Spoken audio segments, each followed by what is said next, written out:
Hey guys, mahal everyone, 40 the Broadway Saiyan here. Welcome back to my YouTube channel, bringing you guys another video on Dissidia Final Fantasy Opera Omnia. In this video guys, we're going to be covering the next Ultimate Trials summon, which is going to be featuring the Ultimate Trials for Ramuh. Now if you guys logged in not too long ago on the global version of the game, they did announce that this is going to be going live on September 30th. So be ready for this. It's going to be another exciting trial for us to not only combat against Ramuh himself, but also farm up those summon boards to make our characters stronger, as well as earn those treasure nodes, especially for those of us who are just free to play. This is a great way for those of you to get some resources to really save up for those banners that you're looking forward to. Now with the release of the Ramuh Ultimate Trials, we are going to be seeing super synergy with 6 specific characters. They are going to be Setzer, Lena, Maria, Sid, Onion Knight, and Aiko. And on top of that, we're also going to be seeing the debut of Setzer's EX weapon on one of the banners that's going to be coming out for this event, and Setzer himself is going to be getting a level 70 awakening. He won't be getting a rework, but he will be getting a level 70 awakening on top of the release of this event. So without further ado, let's go ahead and dive right into the details of what this event is going to be bringing us. So first of all, we're going to be needing to collect those Spark Origins. So Origins are the materials that you need to get your summons to level 30. Specifically for Ramuh, you're going to want the Spark Origins. At level 30, Ramuh's Blessing is going to be increasing everybody's max Brave by 15%.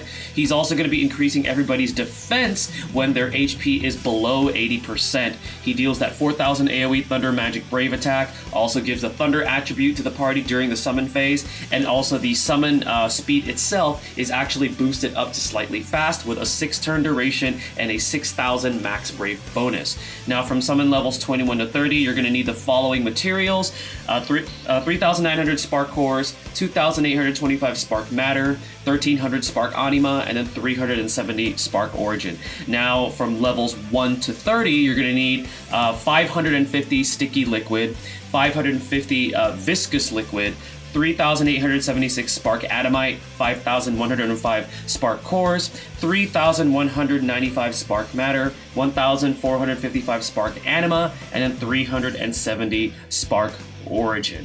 Now we're going to be going on to farming the actual Ramuh summon board. So first of all, the summon board is going to be unlocked once Ramuh summon is hitting at level 20. So if you already have Ramuh at level 20, you're going to be able to have this board available. For those of you that are newer players, you're going to need to get the Ramuh summon all the way up to level 20, and you can farm his original trial event, not the ultimate trial, but the original one. You can actually farm the materials for that there, so then that way you can get it up to level 20.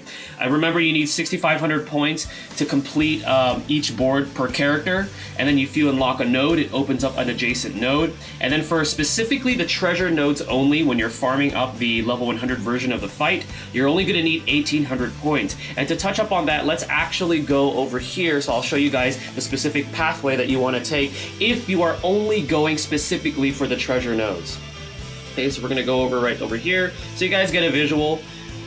Alright, we're going to go over to Ramuh. Now I know you guys see some other stuff there that JP recently got. We will be seeing that later on, obviously in Global.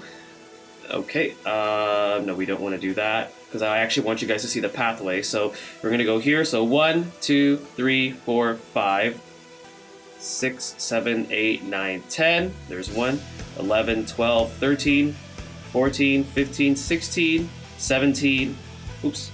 17, 18, there we go. So this is the pathway that you want to unlock if you only want to go for those treasure nodes, and you need 1,800 points. So let's just go ahead and do that here. So then you guys have that visual, and there you go. So we got the gems, we got the tickets, and we got the armor tokens. Very, very cool. So that is going to be how you're going to be unlocking the treasure nodes specifically, if you guys just want to farm up the treasure nodes so you can actually get the rewards right away. Now something that I want to touch up on is for the level 100 fight, the farming fight, Ramuh will not have that resist veil because he actually has an ability that we'll talk about that functions similarly to the resist veil. So for the level 100 fight, there will be no resist veil where he actually makes himself immune to HP damage when he like breaks a character or hits like a super large brave amount. But anyways, let's go ahead and continue to move forward, and specifically with the Ramuh summon board. There's going to be 3 unique passive nodes, so we already know that you can unlock passives for your characters too. Each of them costs 2 CP each. You can't have duplicate passives. The ones that Ramuh gives is Thunder Resist Up, Thunder Resist All, and Thunder Power Up. That's specifically for the Thunder element. And then the other ones that he also gives with these is Ramuh Evasion Up. It's a 10% evasion when HP is greater than 80%. Probably one of the best summon board passives that we're going to be getting. Ramuh Base and Guard Up is a 10% initial Brave and 20% defense up when HP is 80% or greater. Ramuh Chase Brave damage, 10% Brave damage increase during chase when HP is greater than 80%. And then Ramuh Resist Up, 5% Brave damage reduction when HP is greater than 80%. You're going to need 500 points for these specific nodes, and then if you want to switch to a different passive, you're going to need another 500 points, because remember, you can't have duplicate passives. Now, specifically for these passives, you're going to want to go with 4, 5, and 7, especially that Evasion Up. It's so good, assuming that the character does not wield the Thunder element. Now, if the character does wield the Thunder element, you want to go 3, 4, and 5. So you can kind of figure it out there. It's pretty similar right now to what we've seen with Shiva and Ifrit, but it's essentially 4, 5, and 7 for the passives if the character doesn't have the Thunder element. And if they do have the Thunder element, you're going to want to go 3, 4, and 5. Now, the next topic we're going to touch up on is going to be Setzer's level 70 Awakening. So like I mentioned in the beginning of the video, Setzer is going to be getting his level 70 Awakening on top of the release of this Ramuh Ultimate Trials. So Setzer's level 70 Awakening is going to be giving him new passives. Crystal passive level 65 unlocks his 3rd skill called Boost Up All, which gives a 10% max Brave increase to the party for 3 turns, no action delay, and doesn't take a turn count except during the friend or summon. At 68, he's going to get Resonance of Destruction and Power, which is an aura that he provides to the party, 10% attack and max Brave increase. At 70, he's going to get Boost Up All Extend, further improving his 3rd ability. It increases the max Brave increase potency to the party. This time it's going to be 20% for 3 turns. And finally, for his Bloom Stone, if you decide to unlock that, it gives him 1 additional usage to Boost Up All, and also extends a Boost Up All's effects to 5 turns.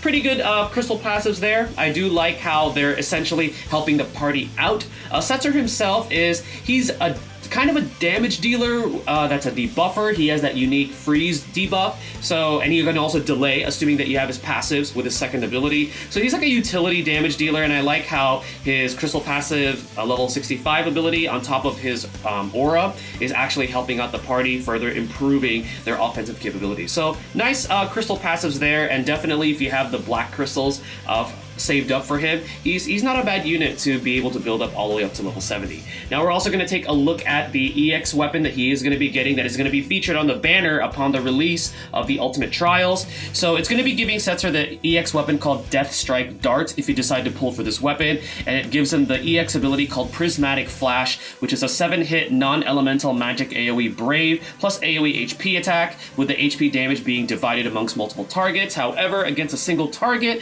that Brave damage is increased by 1.6 times. It's going to be healing the party's Brave by 100% of the highest current Brave, except the one with the highest current Brave. So in a sense, what happens is Setzer will be healing his allies' Brave, is essentially what's going to happen. And I'll show you guys that when we actually do the Ramuh fight. It also extends the duration of personal buffs on Setzer by 1 turn.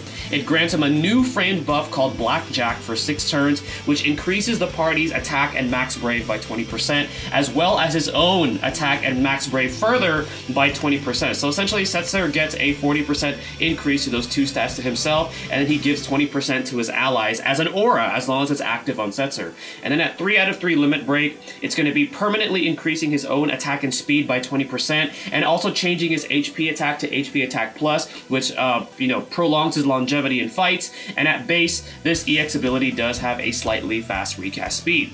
So this EX ability is actually really, really strong. At fully max limit broken, it's going to be at a fast recast speed. So you can actually expect to cast this quite often, and the effects are quite powerful. You get a really good aura to the party coming off of that frame buff. He also replenishes his allies' Brave, and also deals a massive amount of damage, especially if there is only 1 target. Now, with the release of the banner, should you be pulling on this specific EX weapon? Honestly, With this one, it's an amazing EX weapon. I like that the recast speed especially is really good, and what it does is awesome. It just essentially allows you to burst things down. But for me personally, I've been seeing, especially on the JP side of the game, I've been using this more as like a friend support. Like what I'll do is, if I know that I'm about to be able to burst the boss down, or if they're like at 50%, 40% health left, I'll switch out a character, bring in that Setzer friend, summon, and then just really milk off of the amount of brave that he provides. And later on, when this weapon does get its EX Plus version, man, it's crazy, because essentially what'll happen is you bring in that Setzer friend unit, you use the EX ability, you'll use his freeze joker, that EX ability is available again. So it's like you're rotating back and forth between those crazy brave batteries that he provides. So he's like the ultimate burst friend summon. And if you're pulling for this, for me personally, I'm pulling for it because I want to set Setzer as my friend unit. I want to be able to help my friends burst down all these difficult bosses that we're going to be getting, you know, especially during the Chaos era. So it's actually a really good EX weapon. I'm 50-50 because the only reason why is it's not absolutely necessary unless you want to set Setzer as your friend unit. Now, if you decide to use Setzer in your party, he's also pretty good. It's just that his ability usage, his ability count is kind of low. He does have that passive that improves his stats if he runs out of abilities, but you never really want to be in that situation. But if you decide to pull for it, it's actually a really good EX weapon. I just can't say that I recommend to pull on it, only because there's some really good banners that I know a lot of you folks are saving for. Now, if you decide to pass on Setzer's EX weapon upon the release during this Ramuh Ultimate Trials, it does come back for a second time when the Brothers Ultimate Trials comes out, because what happens during then is they bring back all of the other super synergy from the previous summon events prior to Brothers, and also they're going to be bringing back the EX weapons that were featured during those Ultimate Trial releases. And then if you decide to pass on it then too, Setzer's EX weapon comes back for a third time. It actually recently came out for that third time here on the JP side of the game during this special event where they bring back those bosses from the Fran event. It's kind of like an Abyss style kind of an event, but essentially Setzer's EX weapon is going to be back on that too. So you'll have other opportunities to pull for this EX weapon later on if you decide to pass on it now. But it is a pretty strong EX weapon. Should you pull? Should you not pull right away? I'm 50-50. I would say honestly maybe just throw tickets and save, because we know there's good banners coming out later on. But entirely it's up to you, but it is a good EX weapon. I will give it that. Now we're going to go ahead and talk about particularly the Cosmos fight for this Ramuh Ultimate Trials before I actually give you guys that gameplay video showcase on my JP account. So the level 150 Cosmos fight is going to be, there's going to be some key differences compared to the farming version. He's going to retain his weakness to ice. He'll have no resistances, but obviously since he's the thunder element, he's going to be absorbing thunder, so don't bring any thunder-based units. His chase launch value is going to be at 50. His signature ability is essentially what you want to watch out for. It's called Judgment Bolt. He's going to be dealing an AoE Magic Brave plus HP attack, and he's also going to be summoning 2 adds, or these 2 Thunder Crystal allies, also granting him the Bright status. Now, while these Thunder Crystals are present, Ramuh is going to be immune to HP damage, and the only way to remove that immunity is also by defeating both Thunder Crystals, and then afterwards the immunity will be removed. And then at a lower HP range, when Ramuh actually summons these Thunder Crystals, every time he uses Judgment Bolt, they're also going to be having increased defense. And something that you want to keep note of is the Cosmos fight will also give Ramuh that Resist Veil. So he's going to have 2 ways to be able to be immune to HP damage. So you want to watch out for that. Now, we have some pretty strong characters now on Global. This fight, because there's only one boss, it's not going to be nearly as annoying as the Shiva fight. It's going to be like, the difficulty level I want to say is going to be similar to Ifrit's. Not as easy as Ifrit's, because Ifrit, like, you could super cheese it. The only reason why I say that is because Ramuh actually has more HP than Ifrit. So you kind of want to plan your abilities, but if you take a delay party, like for example, if you take Vayne, Setzer, and Quistis, and then take a Quistis friend, that's like literally overkill, because if you plan your abilities accordingly, get the speed down, get the turn rate down from Quistis, and just delay away, Ramuh in a sense will never be able to use his Judgment Bolt. And that's the goal. You don't want him to use his Judgment Bolt, because the moment that he does is when the fight becomes a little bit difficult. Now, should you get unlucky and he does use Judgment Bolt, the crystals themselves have around, I want to say 80 to 90k HP each. So burst those crystals down, and also don't get broken yourself, because remember, Ramuh also has access to the resist veil on the Cosmos version of the fight. So the fight itself won't be as annoying as the Shiva fight, but just watch out for Judgment Bolt. Use delay shenanigans, honestly, so it'll save you a lot of trouble having to deal with the difficulty of this fight. Now, if you don't have access to that, if you're a newer player, there is a character named Warrior of Light who can actually make this fight still a little bit easier. You won't have access to the delay, but at least he can protect you with his shields. Now, also something that I wanted to mention for farming parties, specifically for the 100 fight, when you're farming for those points. For super synergy, you obviously want to take Setzer. He's going to be the best one because he has access to delay. He also has access to freeze in case that you get unlucky and he does use his Judgment Bolt on you.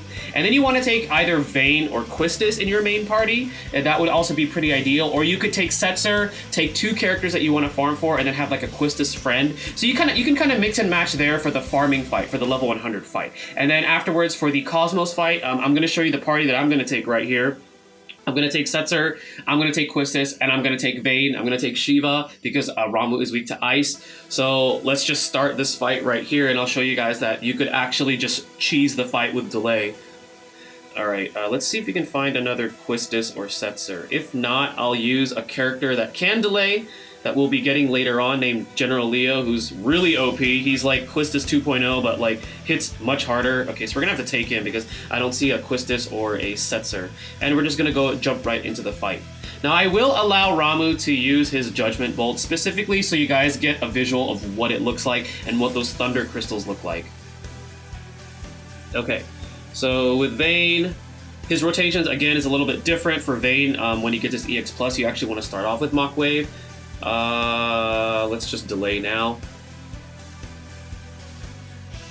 Let's get that turn rate down with Quistis. Or the speed down, I mean.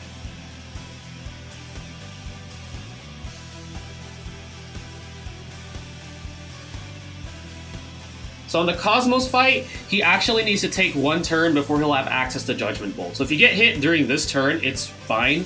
He's just going to target somebody. Just make sure he doesn't break them, so then he doesn't get that resist veil up.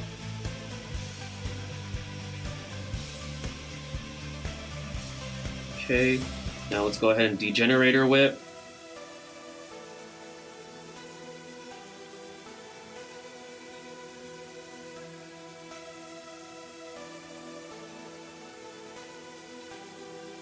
Okay, so he's increasing his defenses there. We have, okay, here's Prismatic Flash. It's pretty amazing, and this is just the EX version. This because I only have the EX version of it. I don't have the EX Plus. But look how much Brave that provided. That's pretty crazy.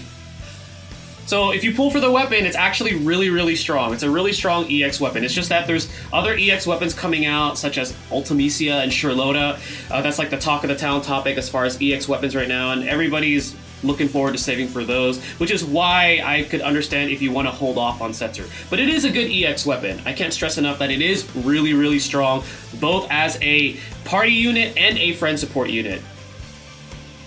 Okay, so Vayne, we're gonna do this. And something cool that Vayne gets with his EX Plus is that his EX ability actually has the Rebreak feature, which his Force of Will has, so that's pretty cool. Alright, so I'm actually gonna allow him to take a turn here. So we won't let Quistis get broken here.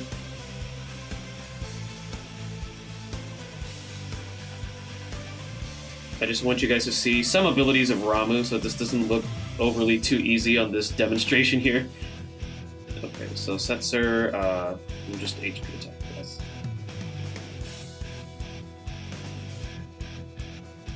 Okay. Because I want him to use Judgment Bolt. And we have the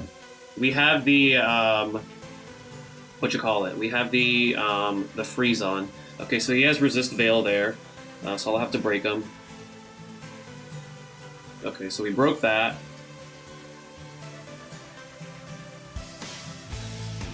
And I just dealt 0 damage. This is what happens sometimes when I'm not focusing, but that's cool. That's cool. Let's Prismatic Flash. Right. Awesome. Everybody's brave is up.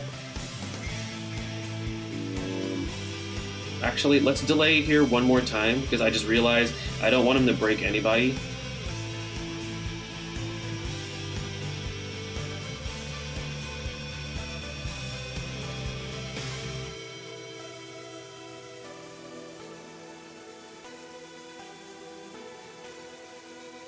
Alright, we're just gonna Brave Attack. Oh, that's right, Setzer has that. Oh, okay. He has that functionality where he'll HP attack with his Brave Attack plus. Okay, so here's Judgment Bolt. Finally, we get to see it. Okay, so he dealt us 0 damage because of the freeze, but then he summons these crystals. So these are the crystals that you want to watch out for. They have around, it's about 80 to 90k health. I don't know the exact number, but you want to burst them down when they come out. So because Ramuh, let's just show you, will be immune to HP damage during this. So we can get an HP attack off on him. Here, let's just do this. See how he's immune? So take those crystals out. So this is what we're going to do. We're going to summon.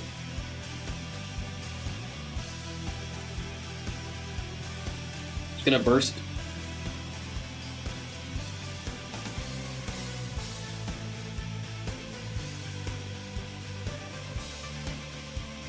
So one crystal is down. Let's Prismatic Flash.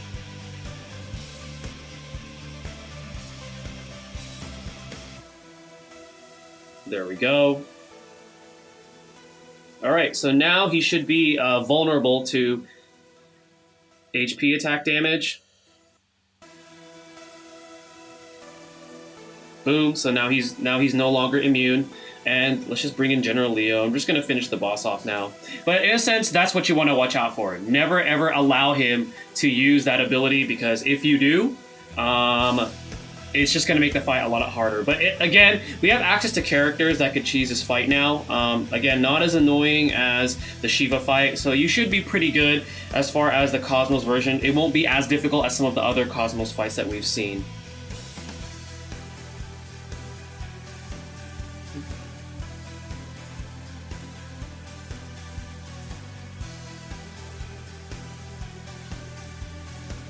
And this is General Leo's delay ability. It's really strong. Like I said, Quistis 2.0. Boom. And that is going to be the Ramuh fight. So hopefully that visual showcase helps you guys out in preparing. I don't think it's going to be that difficult again. Just gotta use your turn shenanigans. But yeah, that is going to be it, guys. Thank you for watching. Hopefully this video helps you guys out. This is 40 the Broadway Saiyan. Stay tuned for my next video, and mahal, everyone.